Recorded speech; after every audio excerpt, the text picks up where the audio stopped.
深圳呢也开始爆发了，仅仅6个月的时间呢，有几十万的、十几万的深圳人呢，离开了这个福田区，离开了这个南山区。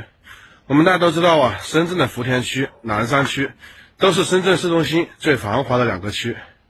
他们这些人呢，没有去那些发达的国家，而是纷纷来到这个人口只有几百万的小城市。这里人均寿命啊世界第一，因为这里啊没有科技啊与狠活，也没有什么农场啊与超标，吃的东西啊绝对放心，而且的话，这里的医学水平啊与美国啊相媲美，关键是看病也是免费的。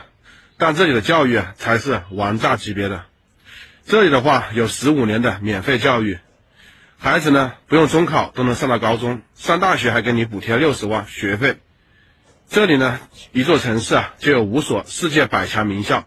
，1/3的孩子啊都能上100强，都能有100强的学历。这里就是东方明珠啊，香港。